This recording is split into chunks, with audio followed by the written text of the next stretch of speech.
ध्रुव जी महाराज दे रहे हों, पर व्रत करने का जो बल है,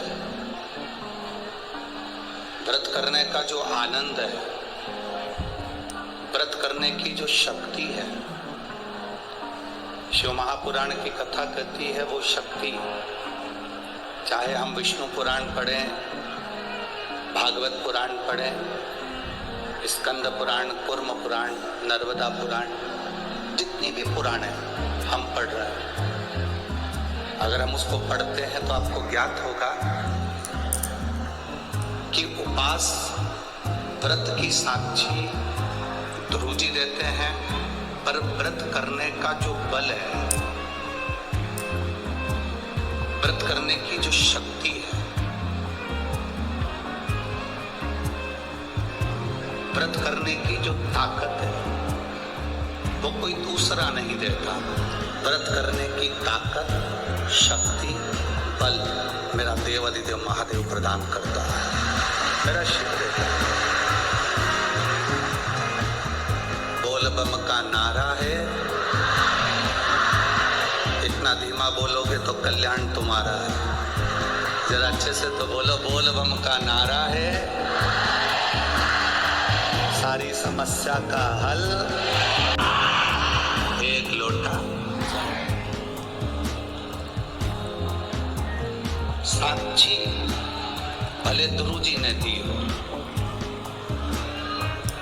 व्रत करने की साक्षी भले ध्रुव जी महाराज दे रहे हो, और शिव महापुराण की कथा कहती है।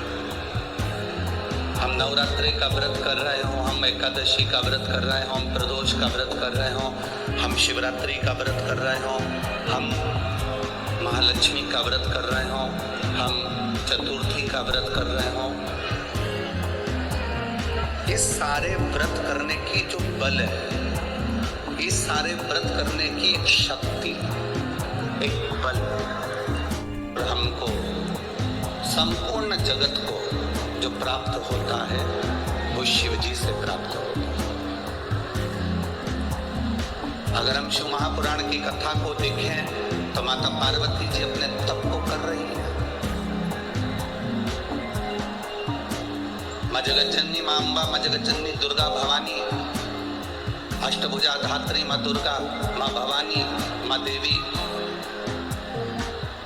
अगर शिव जी को प्राप्त करने के लिए कोई व्रत कर रही हैं, शंकर भगवान को प्राप्त करने के लिए कोई साधना कर रही हैं,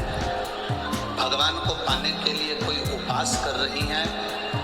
यहाँ तक शिव महापुराण की कथा कहती है कि उन्होंने भोजन त्याग दिया था,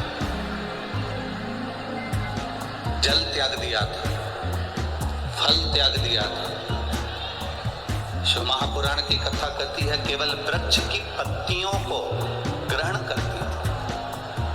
वृक्ष की पत्ती को भी छोड़ दिया था। दुर्गा का एक छोटा सा अंश माँ जगज्जननी माता पार्वती ग्रहण कर रही थी, एक छोटा सा अंश दुर्गा वो भी छोड़ दिया था। और जब माता पार्वती जी ने पत्ती छोड़ दी, दुर्वा खाना छोड़ दिया, फल खाना छोड़ दिया, भोजन करना छोड़ दिया, जल पीना छोड़ दिया, तब माता पार्वती केवल वायु का ही पान करती थी, केवल वायु का पान करती थी। समय ऐसा आया कि माता पार्वती जी ने वायु का पान भी नासिका की एक स्वर से करना प्रारंभ किया।